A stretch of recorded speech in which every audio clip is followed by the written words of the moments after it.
welcome to my YouTube channel HR educational hub मरমৰ ছাত্ৰ ছাত্ৰীসকল আজি আমি আলোচনা কৰিম তোমালোকৰ সায়েন্সৰ চেপ্টাৰ 9 ভৌতিক আৰু ৰাসায়নিক পৰিৱৰ্তন এই চেপ্টাৰৰ প্ৰশ্নাৱলীত 100% কোৱেশ্চনৰ আনসাৰ তাৰ লগতে আমি আলোচনা কৰিম মোস্ট ইম্পৰ্টেন্ট MCQ যিবোৰ MCQ বিভিন্ন ধৰণৰ কম্পিটিটিভ এক্সাম যেনেকুৱা Ajmal super 40 entrance exam Jawahar Nehru বিদ্যালয়ৰ এন্ট্ৰেন্স এক্সাম নবোদয় বিদ্যালয়ৰ এন্ট্ৰেন্স এক্সাম হেবোৰত কোৱেশ্চন আহি থাকে মৰমৰ ছাত্ৰ ছাত্ৰীসকল তোমালোকে ক্লাস 6 ৰ পৰা ক্লাস 10 লৈকে সায়েন্স আৰু ম্যাথছৰ কোনো ধৰণৰ টিউচন লব নালাগে 100% তোমালোকে মোৰ চেনেলতে ফ্ৰীলি পঢ়িব পাৰিবা গতিকে তোমালোকে চেনেলটো সাবস্ক্ৰাইব কৰা আৰু তোমালোকে হোৱাটসঅ্যাপ গ্ৰুপত জয়েন হোৱা হোৱাটসঅ্যাপ গ্ৰুপৰ লিংকটো মই ডেসক্ৰিপচনত দি দিছো তো প্ৰথমতে আমি প্ৰশ্নাৱলী কেইটা আলোচনা কৰিম তাৰ পিছত আলোচনা কৰিম মোস্ট ইম্পৰ্টেন্ট MCQ তো ইয়াতে সব প্ৰথম প্ৰশ্নটো কি হৈছে শুদ্ধ উত্তৰটো বাছি উলিওৱা ভৌতিক পৰিৱৰ্তন ঘটিব যদি চেনি পানী দ্ৰৱীভূত হয় আৰু বি অপশনটো কি হ'ব কাৰেক্ট অপশন হ'ব দুই নম্বৰটো সোৱা ৰাসায়নিক পৰিৱৰ্তনৰ ক্ষেত্ৰত কোনটো শুদ্ধ নহয় এতে সব শুদ্ধ নহয় বুলি কৈছে তো ইয়াতে তোমাৰ তাপ উৎপন্ন হ'ব পাৰে এটোটো হ'ব পাৰে ৰাসায়নিক পৰিৱৰ্তনত বৰণৰ পৰিৱৰ্তন হ'ব পাৰে এটো হ'ব পাৰে অকল অৱস্থাৰ পৰিৱৰ্তন ঘটে এটো সা এটো ৰাসায়নিক পৰিৱৰ্তনৰ ক্ষেত্ৰত এটো শুদ্ধ নহয় কাৰণ অকল অৱস্থাৰ পৰিৱৰ্তন কেৱল ভৌতিক পৰিৱৰ্তনতেই সংঘটিত হয় এটো ৰাসায়নিক পৰিৱৰ্তনৰ ক্যাৰেক্টাৰ নহয় তেৰে সি অপশনটো কাৰেক্ট হ'ব তাৰ পিছত 3 নম্বৰ কোৱেশ্চনটো চা ভৌতিক আৰু ৰাসায়নিক পৰিৱৰ্তন ঘটিব যদি তাৰ মানে ভৌতিক আৰু ৰাসায়নিক দুটা একেলগে সংঘটিত হ'ব কেতিয়া যেতিয়া মমবাতি জ্বলোৱা হ'ব এটো এ নম্বৰ অপশনটো কাৰেক্ট অপশন হয় মৰমৰ ছাত্ৰ ছাত্ৰীসকল এই চেপ্টাৰটো তোমালোকৰ 9 10 লৈকে তোমালোকৰ এই চেপ্টাৰটো লাগিব বহুত ইম্পৰ্টেন্ট হয় তোমালোকে কিন্তু এইবোৰ চেপ্টাৰ কেতিয়াও ইগনোৰ নকৰিবা মৰমৰ ছাত্ৰ ছাত্ৰীসকল তোমালোকে আজমল সুপাৰ 40 ৰ কাৰণে প্ৰিপাৰেচন কৰিব বিচাৰিলে মোৰ চেনেলৰ থ্ৰুদি প্ৰিপাৰেচন কৰিব পাৰিবা মোৰ চেনেলৰ যোগেদি বহুত ষ্টুডেন্টে তাতে এডমিশনো পাইছে গতিকে তোমালোকে চেনেলটো সাবস্ক্ৰাইব কৰা আৰু হোৱাটসঅ্যাপ গ্ৰুপত জয়েন হোৱা তোমালোকে সকলো ধৰণৰ নটিফিকেশন পাই থাকিবা দুই নম্বৰ চা কি কৈছে ভৌতিক তে ৰাসায়নিক পৰিৱৰ্তন লিখা এটো আইৰণৰ পৰা দা কৰা হৈছে এটো আইৰন মানে লুৰ পৰা যেতিয়া আমি দা বনাও তেতিয়া কেৱল কি কৰা হয় হেতুৰ আকাৰৰহে পৰিৱৰ্তন কৰা হয় আৰু যদি কেৱল আকাৰৰ পৰিৱৰ্তন হয় তেতিয়াহলে হেতু কি হ'ব ভৌতিক পৰিৱৰ্তন হ'ব তোমালোকে সিম্পল এটা কথা মনত ৰাখিবা যদি ভৌতিক পৰিৱৰ্তন হয় তেতিয়া নতুন কোনো পদাৰ্থৰ সৃষ্টি নহয় আৰু যদি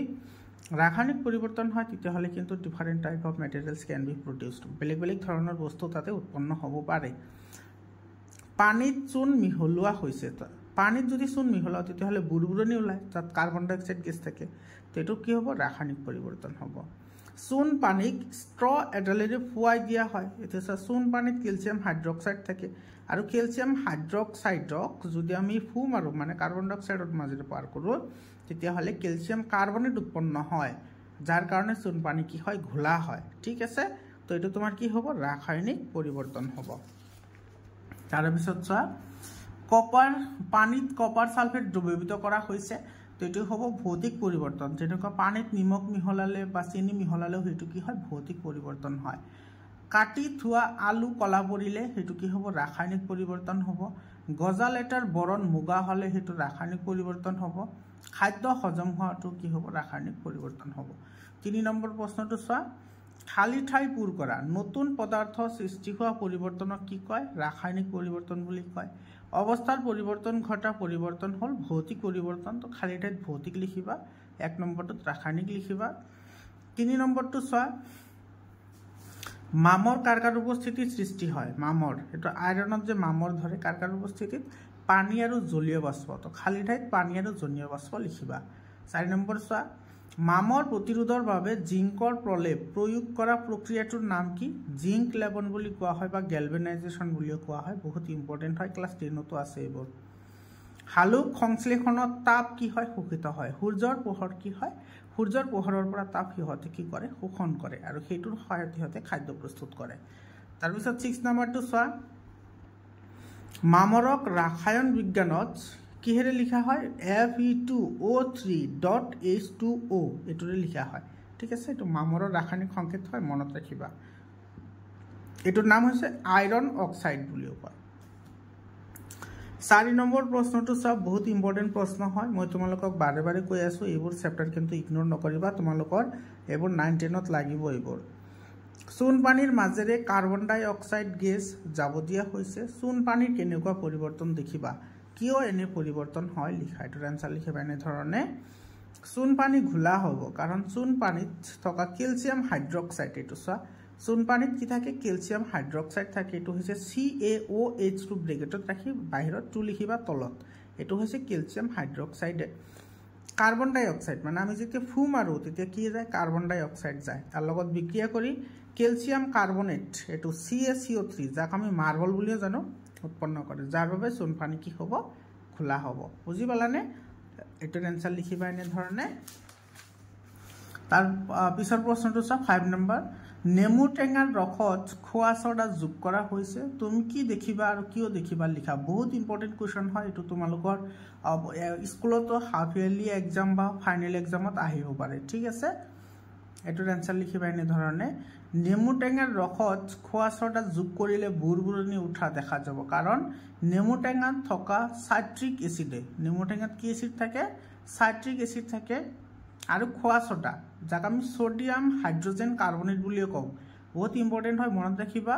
খোৱা ছডা যেটো আমি যে ঘৰত ইউজ কৰো হেতু ৰাসায়নিক নাম হৈছে সোডিয়াম হাইড্ৰোজেন কাৰ্বনেট আৰু এটোৰ সংকেত হৈছে Na মানে সোডিয়াম H মানে হাইড্ৰোজেন CO3 মানে হৈছে কাৰ্বনেট CO3 মানে কাৰ্বনেট তো গুটেইখিনি মিলি কি হল সোডিয়াম হাইড্ৰোজেন কাৰ্বনেট এটোৰ লগত বিক্ৰিয়া কৰি কাৰ্বন ডাই অক্সাইড গেছ উৎপন্ন কৰে এই গেছৰ বাবে বুৰবুৰণি দেখা যাব 6 নম্বৰ প্ৰশ্নটো চোৱা অলপমান গাখীৰ এটা কাঁচৰ গ্লাছত লোৱা গাখীৰখিনিত অলপমান নেমু টেঙাৰ ৰস যোগ কৰা গ্লাছটো লৰোৱা গাখীৰখিনিৰ কোনো পৰিৱৰ্তন দেখিলা নাই এয়া কি পৰিৱৰ্তন হ'ব এটোৰ আনসাৰ লিখিবা এনে ধৰণে গাখীৰত নেমুৰ ৰস নেমুৰ টেঙাত কি এসিড থাকে সাইট্ৰিক এসিড থাকে সেই কাৰণে নেমু টেঙা ইমান টেঙা যোগ কৰিলে গাখীৰ দৈলৈ পৰিৱৰ্তন হ'ব আৰু এয়া কি হ'ব ৰাসায়নিক পৰিৱৰ্তন হ'ব ঠিক আছে 7 নম্বৰ প্ৰশ্নটো চোৱা এই প্ৰশ্নটো কিন্তু বহুত ইম্পৰ্টেন্ট হয় তুতিয়া আৰু খোৱা ছডাৰ ৰাসায়নিক নাম লিখা তুতিয়াৰ ৰাসায়নিক নাম হৈছে কপাৰ সালফেট আৰু খোৱা ছডাৰ ৰাসায়নিক নাম হৈছে সোডিয়াম হাইড্ৰোজেন কাৰ্বনেট বা সোডিয়াম বাইকাৰ্বনেট মনত ৰাখিবা তুতিয়াৰ ৰাসায়নিক নাম হৈছে কপাৰ সালফেট এটো CuSO4 আৰু খোৱা ছডাৰ ৰাসায়নিক নাম হৈছে সোডিয়াম হাইড্ৰোজেন কাৰ্বনেট বা সোডিয়াম বাইকাৰ্বনেট বুলিও কোৱা হয় এটো NaH Na মানে সোডিয়াম H মানে হাইড্ৰোজেন আৰু CO3 মানে হৈছে কাৰ্বনেট তো গুটেইখিনি মিলি সোডিয়াম হাইড্ৰোজেন কাৰ্বনেট হল 8 নম্বৰ প্ৰশ্নটো চোৱা কেনেকুৱা পৰিৱৰ্তন ঘটিলে ভৌতিক পৰিৱৰ্তন ঘটা বুলি ক'ব পাৰি এটোৰ আনসাৰ লিখিবা ভৌতিক পৰিৱৰ্তনত কোনো নতুন পদাৰ্থ সৃষ্টি নহয় পদাৰ্থৰ আকাৰ আকৃতিৰ পৰিৱৰ্তন হ'ব পাৰে বৰণৰ পৰিৱৰ্তন হ'ব পাৰে ইয়াৰ পিছত লিখিবা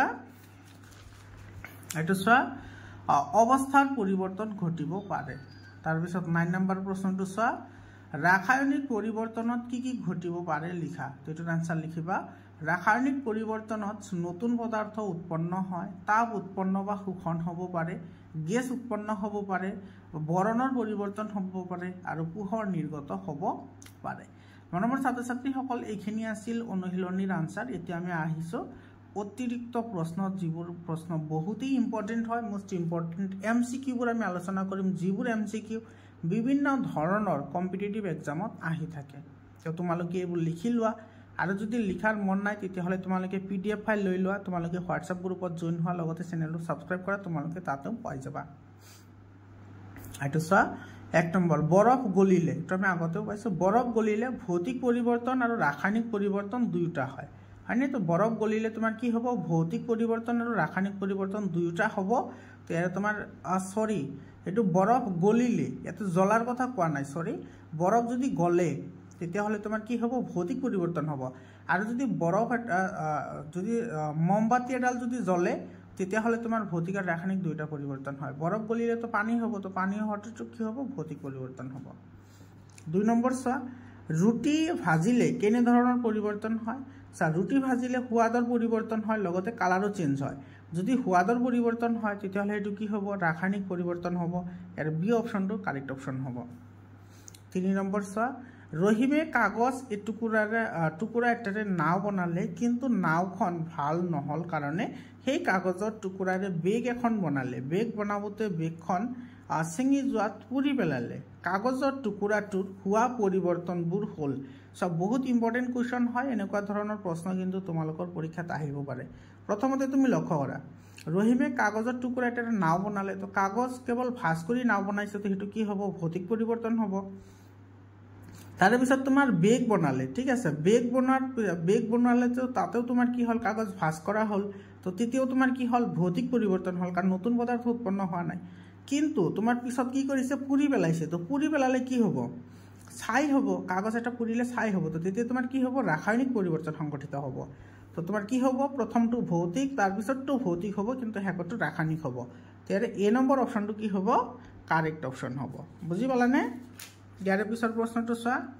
এইটো 4 নম্বৰ তলৰ কোনটো ভৌতিক পৰিৱৰ্তন নহয় ইয়াতে নহয় বুলি কৈছে চাবা পানীত নিমখ দ্ৰৱীভূত কৰা এইটো ভৌতিক পৰিৱৰ্তন হয় কেৰাচিনত পেট্ৰল মিহলি কৰা এইটো ভৌতিক পৰিৱৰ্তন হয় পেট্ৰল জ্বলাই দিয়া এইটো চা জ্বলাই দিলে তো এইটো নাইকিয়া হৈ যাব পুৰি যাব সেইকাৰণে এইটো কি হ'ব ৰাসায়নিক পৰিৱৰ্তন হ'ব তো এইটো ভৌতিক পৰিৱৰ্তন নহয় এইটো ৰাসায়নিক পৰিৱৰ্তন হয় গতিকে সি অপশ্যনটো আমাৰ কাৰেক্ট অপশ্যন হ'ব 5 নম্বৰ প্ৰশ্নটো চোৱা পানীত কপাৰ সালফেটৰ স্ফটিক মিহলালে কেনে ধৰণৰ পৰিৱৰ্তন হয় এইটো ভৌতিক পৰিৱৰ্তন আমি যদি পানীত যদি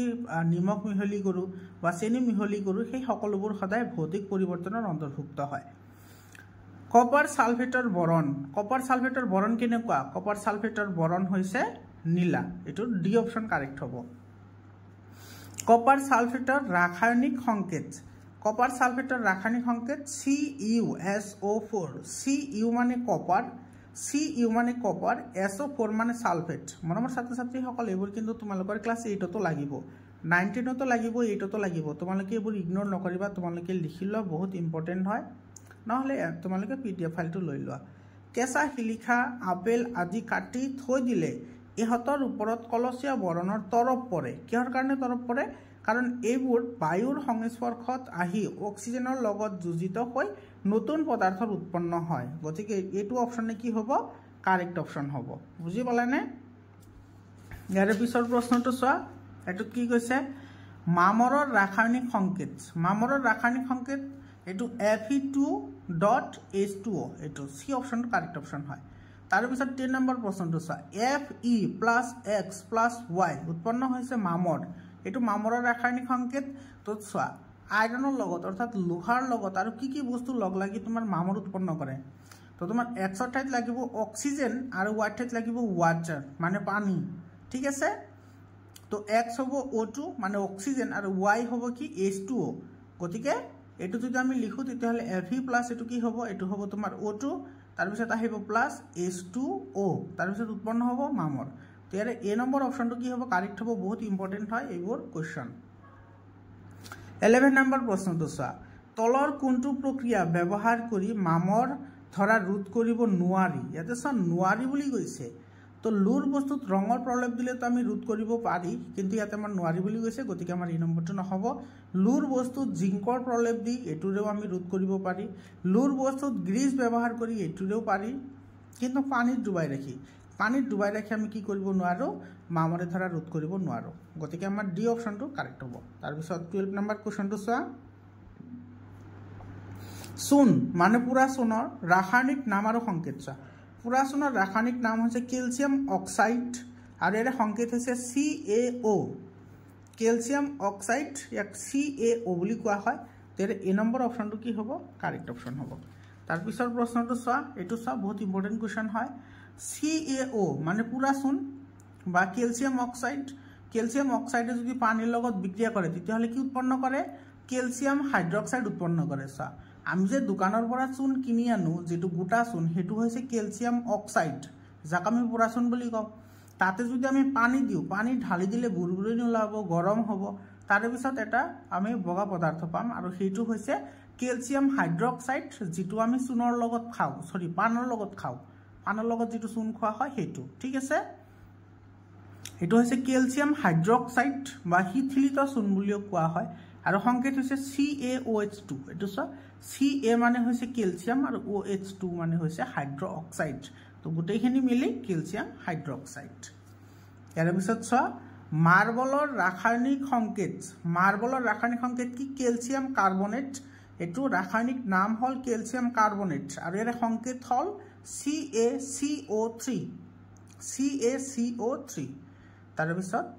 ফেৰাছ সালফেটৰ বৰণ কেনেকুৱা ফেৰাছ সালফেটৰ বৰণ হৈছে পাতল হেউজিয়া ইয়াৰ ডি অপশনটো কি হ'ব কাৰেক্ট অপশন হ'ব মৰমৰ ছাত্ৰ ছাত্ৰী সকল ইয়াতে মই এইবোৰ ঠিক কৰি ৰাখিছো যাতে তোমালোকে PDF ফাইল ললে আকৌ তোমালোকে ভিডিওবোৰ চাব নালাগে সেই কাৰণে মই এইবোৰ ঠিক কৰি ৰাখিছো ঠিক আছে ইয়াৰ পিছত চোৱা কপাৰ ধাতুৰ বৰণ কেনেকুৱা কপাৰ ধাতু তোমালোকে চিনি পোৱা যিবোৰ তামৰ পাত্ৰ আছে সেইবোৰ হৈছে কপাৰ তো সেইবোৰ কি হয় মুগা বৰণৰ হয় হয়নে মুগা বৰণৰ তো এই নম্বৰ অপশনটো কাৰেক্ট হ'ব লুৰ গজাল এটা কপাৰ সালফেটৰ দ্ৰৱত ডুবাই ৰাখিলে লুৰ গজালটো মুগা বৰণৰ হয় কিহৰ কাৰণে হয় কাৰণ আইৰন মানে লু আৰু কপাৰ সালফেটৰ মাজত বিক্ৰিয়া ঘটি আইৰন সালফেট আৰু কপাৰ উৎপন্ন হয় এটো এই নম্বৰ অপশনটো কাৰেক্ট অপশন হ'ব মৰমৰ ছাত্ৰ ছাত্ৰী সকল এইবোৰ কোৱেশ্চন কিন্তু তোমাৰ আজমল সুপাৰ 40 বা তোমাৰ তেনেকুৱা ধৰণৰ যিবোৰ কম্পিটিটিভ এক্সাম আছে সেইবোৰত কিন্তু আহি থাকে ঠিক আছে ইয়াৰ পিছত 18 নম্বৰ প্ৰশ্নটো চোৱা ভিনেগাৰত থকা এসিডবিধৰ নাম কি ভিনেগাৰত কি এসিড থাকে এসিটিক এসিড থাকে গতিকে আৰু বি অপশনটো কি হ'ব কাৰেক্ট অপশন হ'ব তাৰ পিছত চোৱা এটো তলৰ কোনটো ভৌতিক পৰিৱৰ্তন ইয়াতে কৈছে ভৌতিক পৰিৱৰ্তনৰ কথা তো মমবাতি জ্বলিলে এটো তোমাৰ কি হ'ব ৰাসায়নিক পৰিৱৰ্তন এলপিজিৰ দহন ৰাসায়নিক পৰিৱৰ্তন খৰিৰ দহন ৰাসায়নিক পৰিৱৰ্তন কিন্তু মমবাতি এটা গলি যায় হেতু কি হ'ব ভৌতিক পৰিৱৰ্তন হ'ব গতিকে সি অপশনটো কাৰেক্ট অপশন হ'ব তাৰ পিছত প্ৰশ্নটো চোৱা পানীত চেনি আৰু নিমখ দ্ৰৱীভূত কৰা হল এই ক্ষেত্ৰত পানীৰ পৰিৱৰ্তন হল তো পানী কি পৰিৱৰ্তন হ'ব ভৌতিক পৰিৱৰ্তন হ'ব ভৌতিক পৰিৱৰ্তনৰ ক্ষেত্ৰত কোনটো শুদ্ধ ভৌতিক পৰিৱৰ্তনৰ ক্ষেত্ৰত কি হ'ব পাৰে নতুন পদাৰ্থৰ সৃষ্টি নহয় পদাৰ্থৰ আকাৰ আকৃতিৰ পৰিৱৰ্তন হ'ব পাৰে পদাৰ্থৰ বৰণৰ পৰিৱৰ্তন হয় গতিকে কি হ'ব ওপৰৰ সকলো কেইটা হ'ব গতিকে ডি অপশনটো কাৰেক্ট অপশন হ'ব কপাৰ সালফেটৰ বৰণ কেনেকুৱা নীলা এটো তোমাৰ এই অপশনটো কাৰেক্ট অপশন হ'ব সাগৰৰ পানীৰ পৰা নিমখৰ স্ফটিক প্ৰস্তুত কৰা পদ্ধতিটো কি হয় ক্ৰিষ্টেলীভৱন বা স্ফটকীকৰণ ঠিক আছে ক্ৰিষ্টেলীভৱন বা স্ফটকীকৰণ বুলি কোৱা হয় এটো বি অপশনটো কাৰেক্ট অপশন হ'ব মমবাতি জ্বলালে হোৱা পৰিৱৰ্তন মমবাতি জ্বলালে কি পৰিৱৰ্তন হয় ভৌতিক পৰিৱৰ্তন হয় লগতে ৰাসায়নিক পৰিৱৰ্তন হয় গতিকে এ আৰু বি দুটা কাৰেক্ট হ'ব গতিকে সি অপশনটো আমাৰ কাৰেক্ট হ'ব এ এণ্ড বি ইয়াৰ পিছৰ প্ৰশ্নটো চোৱা ৰাসায়নিক পৰিৱৰ্তনৰ ক্ষেত্ৰত কোনবোৰ শুদ্ধ তো নতুন পদাৰ্থৰ উৎপন্ন হয় ৰাসায়নিক পৰিৱৰ্তনত নতুন পদাৰ্থৰ উৎপন্ন হ'ব গেছৰ উৎপন্ন হ'ব পাৰে এটো কাৰেক্ট হয় পোহৰ নিৰ্গত হ'ব পাৰে এটো কাৰেক্ট হয় গতিকে কি হ'ব ওপৰৰ সকলো হ'ব ডি অপশনটো আমাৰ কি হ'ব কাৰেক্ট অপশন হ'ব তাৰ পিছৰ প্ৰশ্নটো চোৱা তাৰ পিছৰ প্ৰশ্নটো আমাৰ কি কৈছে এটো বহুত ইম্পৰ্টেন্ট কোৱেশ্চন হয় এই কোৱেশ্চনটো কিন্তু আজমল সুপাৰ 40 আহিছে অলৰেডি ঠিক আছে এটো চোৱা এই প্ৰশ্নটোত কি কৈছে মমবাতি জ্বলালে কি উৎপন্ন হয় মমবাতি যেটা জ্বলালে নাইকিয়া হৈ যায় হেতু আমি সকলোৱে জানো যে মমবাতি এটা জ্বলালে নাইকিয়া হয় কিহৰ কাৰণে হয় কাৰণ মমবাতি জ্বলালে কাৰ্বন ডাই অক্সাইড আৰু পানী উৎপন্ন হয় এটো এ নম্বৰ অপশনটো কাৰেক্ট অপশন হ'ব আপেল এটা কাটি থলে আপেলৰ টুকুৰাবোৰৰ ওপৰত কলসিয়া বৰণৰ তৰপৰ সৃষ্টি হয়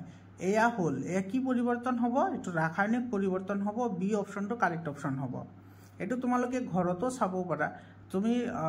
যদি আপেল বা তোমাৰ আলু এটা কাটি থৈ দিয়া তেতিয়াহলে ব্ল্যাক কালাৰৰ এটা চামনি পৰে হয়নে আৰু হেতু কি পৰিৱৰ্তন হয় ৰাসায়নিক পৰিৱৰ্তন হয় অক্সিজেনৰ লগত বিক্ৰিয়া কৰি হেতু তৰপ গঠন কৰে লুৰ টুকুৰা এটা বাহিৰত থৈ দিলে অক্সিজেন আৰু জলীয় বাষ্পৰ সংস্পৰ্শত আহি ৰংচোৱা বৰণৰ এটা তৰপৰ সৃষ্টি কৰে আৰু এই তৰপটো কি মামৰ এই তৰপটো হৈছে মামৰ যাৰ ৰাসায়নিক সংকেত হৈছে Fe2O3.H2O হয়নে এটো কিন্তু মনত ৰাখিবা বহুত ইম্পৰ্টেন্ট কোৱেশ্চন হয় এইবোৰ তাৰ পিছত চোৱা মামৰ হল এইবোৰ কিন্তু তোমালোকৰ 8 9 10 এই তিনিটা ক্লাছত লাগিব মই তোমালোকক বাৰে কৈ আছো তোমালোকে এইবোৰ লিখি লও বহুত ইম্পৰ্টেন্ট হয় তোমালোকৰ 7 ৰ ক্লাছটো বহুতে দৰকাৰী হয় মামৰ হল মামৰ কি মামৰ হৈছে তোমাৰ আইৰন আৰু অক্সিজেনৰ যৌগ এটো ডি অপশনটো কি হ'ব কাৰেক্ট অপশন হ'ব কাৰণ মামৰৰ সংকেত কি মামৰৰ সংকেত হৈছে Fe2O3.H2O ইয়াতে কি থাকে ইয়াতে থাকে তোমাৰ আইৰন আৰু অক্সিজেন থাকে হয়নে আৰু ওয়াটাৰ থাকে কিন্তু ইয়াতে আমাৰ অপশনত নাই সেইকাৰণে কি হ'ব এটো আয়ৰন আৰু অক্সিজেন হ'ব গতিকে ডি অপশনটো কাৰেক্ট অপশন হ'ব এটো মামৰৰ ৰাসায়নিক সংকেত যেটো আমি জানোৱে Fe2O3.H2O এটো সি অপশনটো কাৰেক্ট অপশন হ'ব মামৰে ধৰা ৰাসায়নিক বিক্ৰিয়াটো হল বহুত ইম্পৰ্টেন্ট হয় তো মামৰে ধৰা ৰাসায়নিক বিক্ৰিয়াটো কি আছিল Fe মানে আয়ৰন প্লাস O2 মানে অক্সিজেন প্লাস H2O মানে পানী উৎপন্ন হয় মামৰ এটো Fe2O3.H2O এটো হৈছে মামৰৰ ৰাসায়নিক সংকেত তো এটো এ নম্বৰ অপশনটো কাৰেক্ট অপশন হ'ব পুৰা চুনৰ ৰাসায়নিক সংকেত হল পুৰা চুনৰ ৰাসায়নিক সংকেত কি CaO এটোক আমি কি বুলি কও ক্যালসিয়াম অক্সাইড বুলি কও যেটো আমি বজাৰৰ পৰা যেটো গোটা চুন কিনি আনো হেইটো এটো ক্যালসিয়াম অক্সাইড Ca মানে ক্যালসিয়াম O মানে অক্সিজেন তো দুটা মিলি হয় ক্যালসিয়াম অক্সাইড তো সি অপশনটো কি হ'ব আমাৰ কাৰেক্ট অপশন হ'ব তাৰ পিছৰ প্ৰশ্নটো সোৱা এটো কি কৈছে ইয়াতে আইৰণৰ সামগ্ৰীৰ ওপৰত জিংকৰ প্ৰলেপ দিয়া পদ্ধতিটোক আমি কি বুলি কও গ্যালভেনাইজেশন হয়নে এটো বি অপশনটো কারেক্ট হ'ব গ্যালভেনাইজেশন বুলি কোৱা হয় ইয়াৰ পিছত সোৱা 16 নম্বৰটো কি কৈছে ক্যালসিয়াম অক্সাইড মানে পুৰা চুন যেতিয়া পানীৰ লগত বিক্ৰিয়া কৰে মৰমৰ ছাত্ৰ ছাত্ৰী সকল এটো বিক্ৰিয়াটো তোমালোকে নিজৰ ঘৰতো কৰিব পাৰা তোমালোকে দোকানৰ পৰা 2 টকাৰ চুন কিনি আনিবা গোটা চুন যাক আমি পুৰা চুন বুলি কও ক্যালসিয়াম অক্সাইড তাতে অলপমান পানী দিবা ঠিক আছে পানী যে দিবা ওপৰত কিন্তু ঢাকি নিদিবা ঢাকি দিলে হেতু কিন্তু বিপদ আছে ঢাকি নিদিবা হেতু এনে ৰাখি দিবা অলপ সময় পিছত টাচ কৰি চাবা গৰম হৈছে লগতে বুৰবুৰণি ওলাইছে আৰু এটা তুমি বগা পদাৰ্থ পাবা আৰু সেই পদাৰ্থটো হৈছে কি ক্যালসিয়াম হাইড্ৰক্সাইড যাক আমি পানৰ লগত খাও হয়নে আৰু হেতু সংকেত কি হ'ব ক্যালসিয়াম হাইড্ৰক্সাইড এটো Ca মানে ক্যালসিয়াম OH মানে হাইড্ৰক্সাইড তো এটো কি হ'ব এটো অপশন কারেক্ট অপশন হ'ব বুজি পালানে তো এতে X প্লাস তাপ মানে তুমি হেতু টাচ কৰিলে কিন্তু তোমাৰ গৰমও লাগিব তো এটো তোমাৰ কি হ'ব ডি অপশনটো কাৰেক্ট অপশন হ'ব চুন পানী ঘোলা কৰা এবিধ গেছ হল মৰম ছাত্ৰ ছাত্ৰী সকল ইয়াতে যেটো আমি চুন পানী পালো এই চুন পানীৰ মাজৰে তুমি যদি ফু মাৰা আমি যেতিয়া ফু মাৰো তেতিয়া হলে আমাৰ কাৰ্বন ডাই অক্সাইড গেছ হল আৰু ফু মাৰিলে তোমাৰ হেতু কি হ'ব ঘোলা হ'ব ঠিক আছে তো তোমাৰ কি হ'ব চুন পানী ঘোলা কৰিব পৰা গেছ কি হ'ব কাৰ্বন ডাই অক্সাইড হ'ব অক্সিজেনে নোৱাৰে কাৰ্বন মনোক্সাইডও নোৱাৰে ক্লোৰিনেও নোৱাৰে কিন্তু কাৰ্বন ডাই অক্সাইডে পাৰে কাৰ্বন ডাই অক্সাইড তুমি চুন পানীৰ মাজৰে পাৰ কৰিলে ঘোলা হ'ব 18 নম্বৰ প্ৰশ্নটো চোৱা মাৰ্বলৰ ৰাসায়নিক নাম আৰু সংকেত হল মাৰ্বলৰ ৰাসায়নিক নাম হৈছে ক্যালসিয়াম কাৰ্বনেট আৰু সংকেত কি হ'ব CaCO3 এটো ডি অপশনটো কি হ'ব কারেক্ট অপশন হ'ব তাৰ পিছত 19 নম্বৰটো চোৱা ক্যালসিয়াম কাৰ্বনেটৰ বৰণ হল ক্যালসিয়াম কাৰ্বনেটৰ বৰণ কেনেকুৱা বগা এটো এ নম্বৰ অপশনটো কাৰেক্ট অপশন হয় 20 নম্বৰ কোৱেশ্চনটো চোৱা ইয়াতে কি কৈছে কপাৰ সালফেটৰ ৰাসায়নিক সংকেত কি হ'ব Cu মানে কপাৰ SO4 মানে সালফেট তো গোটেইখিনি মিলি কপাৰ সালফেট এৰ বি অপশনটো কাৰেক্ট অপশন হ'ব বেকিং সোডাৰ ৰাসায়নিক সংকেত হল এটো আমি ঘৰত ইউজ কৰো যেটো বেকিং সোডা হেতুৰ কথাই কৈছে আমি খোৱা সোডা বুলিও কম তো বেকিং সোডাৰ ৰাসায়নিক সংকেত হৈছে NaHCO3 মানে সোডিয়াম Na মানে সোডিয়াম H মানে হৈছে হাইড্রোজেন CO3 মানে হৈছে কার্বনেট তো গোটেইখিনি মিলি কি হল সোডিয়াম হাইড্রোজেন কার্বনেট বা সোডিয়াম বাইকার্বনেট বুলিও কয় ইয়াৰ পিছত চোৱা কপাৰ সালফেটৰ সাধাৰণ নাম হল কপাৰ সালফেটৰ সাধাৰণ নাম কি কপাৰ সালফেটৰ সাধাৰণ নাম হৈছে তুতিয়া ইয়াৰে সি অপশনটো কি হ'ব কাৰেক্ট অপশন হ'ব তাৰ পিছৰ প্ৰশ্নটো চোৱা তাৰ পিছৰ প্ৰশ্নটোত কি কৈছে এইটো ক্যালসিয়াম হাইড্ৰক্সাইডৰ মাজেৰে যদি আমি কাৰ্বন ডাই অক্সাইড গেছ পঠাই দিও মানে ক্যালসিয়াম হাইড্ৰক্সাইড মানে তোমাৰ হেইটো চুন যেটো আমি পানৰ লগত খাও হেতুৰ মাজেৰে যদি আমি কাৰ্বন ডাই অক্সাইড পঠাও তেতিয়া কি উৎপন্ন হ'ব X + Y মানে কি X মানে কি হ'ব আৰু Y মানে কি হ'ব X মানে ক্যালসিয়াম হাইড্ৰক্সাইডে কাৰ্বন ডাই অক্সাইডৰ লগত বিক্ৰিয়া কৰিলে মাৰ্বল উৎপন্ন হয় আৰু মাৰ্বলৰ ৰাসায়নিক সংকেত হৈছে CaCO3 মানে ক্যালসিয়াম কাৰ্বনেট আৰু কি উৎপন্ন হ'ব লগতে ওয়াটাৰ মানে পানী উৎপন্ন হ'ব আৰু হেতু হৈছে H2O গতিকে এটো হ'ব X হ'ব তোমাৰ ক্যালসিয়াম কাৰ্বনেট আৰু Y হ'ব ওয়াটাৰ বুজি পালানে ইয়াৰ পিছৰ প্ৰশ্নটো চোৱা ইয়াতে কি কৈছে ফেৰাছ সালফেটৰ বৰণ আৰু সংকেত হল ফেৰাছ সালফেটৰ বৰণ কেনেকুৱা পাতল হেউজিয়া আৰু সংকেত হৈছে FeSO4 Fe মানে হৈছে ফেৰাছ আৰু SO4 মানে হৈছে সালফেট তো ফেৰাছ সালফেট তাৰ পিছত চোৱা এটো মামৰ এইটো সব বহুত ইম্পৰ্টেন্ট কোয়েশ্চন হয় 25 নম্বৰ কোয়েশ্চনটো x আৰু y লগত বিক্ৰিয়া গতি উৎপন্ন হয় ফেৰাস সালফেট আৰু কপাৰ ফেৰাস সালফেট আৰু কি কপাৰ উৎপন্ন হয় ইয়াতে তোমাৰ ফেৰাস সালফেট আৰু কপাৰ কাৰ মাজত বিক্ৰিয়া গতি হ'ব তো x কি হ'ব আৰু y কি হ'ব তো x হ'ব তোমাৰ আয়ৰন এটো x হ'ব আয়ৰন মানে লু আৰু y হ'ব কপাৰ সালফেট আয়ৰনে যদি কপাৰ সালফেটেৰ লগত বিক্ৰিয়া কৰে তেতিয়াহলে উৎপন্ন হ'ব আয়ৰন সালফেট আৰু কপার এটো এটা प्रतिस्थापन विक्रिया তোমালোকে ক্লাস 8 ত পঢ়িবলৈ পাবা ঠিক আছে মই তোমালোকক সেই কাৰণে কৈ আছো মৰমৰ ছাত্ৰ ছাত্ৰী সকল তোমালোকৰ যদি পিডিএফ ফাইল লাগে তোমালোকে পাই যাবা তোমালোকে হোৱাটছআপ গ্ৰুপত জয়েন হোৱা মই ডেসক্ৰিপশনত লিংক দি দিছো আৰু তোমালোকে ক্লাস 6 ৰ পৰা ক্লাস 10 লৈকে সায়েন্স আৰু ম্যাথছৰ কোনো ধৰণৰ টিউশন ল'ব নালাগে 100% তোমালোকে মোৰ চেনেলতে ফ্ৰীলি পঢ়িব পাৰিবা আৰু তোমালোকে চেনেলটো সাবস্ক্ৰাইব কৰি তোমালোকে হোৱাটছআপ গ্ৰুপত জয়েন হোৱা আৰু তোমালোকে যদি আজমল সুপাৰ 40 বা জৱাহৰ নেহৰু বিদ্যালয় বা নবোদয় বিদ্যালয় যদি কোচিং কৰিব বিচাৰা মোৰ চেনেলৰ থ্ৰুদি কোচিং কৰিব পাৰিবা ঠিক আছে এৰ পিছত চা ভিনেগাৰত থকা এসিডবিধৰ নাম কি ভিনেগাৰত কি এসিড থাকে এসিটিক এসিড থাকে এটো বি অপশনটো কাৰেক্ট হ'ব খোৱা সৰাত নেমুৰক মিহলি কৰিলে বুৰবুৰণি ওলাই এই বুৰবুৰণিত থকা গেছবিধ হল এটো হ'ব কাৰ্বন ডাই অক্সাইড CO2 মানে হৈছে কাৰ্বন ডাই অক্সাইড কপাৰ ধাতুৰ বৰণ কেনেকুৱা কপাৰ ধাতুৰ বৰণ হৈছে মুগা এটো ডি অপশনটো কাৰেক্ট অপশন হ'ব তাৰ পিছৰ প্ৰশ্নটো চোৱা চুন পানীৰ মাজেৰে ফুৱাই দিলে চুন পানীখিনি ঘোলা হয় কাৰণ চুন পানীত কি থাকে ক্যালসিয়াম হাইড্ৰক্সাইড থাকে ইয়াৰে বি অপশনটো কি হ'ব কাৰেক্ট অপশন হ'ব 30 নম্বৰ প্ৰশ্ন আৰু আজিৰ কাৰণে শেষৰ প্ৰশ্ন চুন পানীৰ ৰাসায়নিক নাম আৰু সংকেত আগতে কৈছো চুন পানীৰ ৰাসায়নিক নাম হৈছে ক্যালসিয়াম হাইড্ৰক্সাইড আৰু সংকেত হ'ব CaOH2 ব্ৰেকেটত থাকিব আৰু তলত 2 আহিব এটো হৈছে ক্যালসিয়াম হাইড্ৰক্সাইড এটোৰ নাম কি ক্যালসিয়াম হাইড্ৰক্সাইড তো মৰমৰ ছাত্ৰ ছাত্ৰী সকল এইখিনি আছিল এটোৰ আনসাৰ আৰু লগতে মোস্ট ইম্পৰ্টেন্ট এমসিকিউ যিবোৰ এমসিকিউ খুবেই গুৰুত্বপূৰ্ণ হয় তোমালোকে গমে পাইছা আজিকালি পৰীক্ষাত 45 টা এমসিকিউ আহে মৰমৰ ছাত্ৰ ছাত্ৰী সকল আকৌ লগ পাম বেলেগ এটা ভিডিঅ লৈ আজিৰ কাৰণে এইখিনিয়ে ধন্যবাদ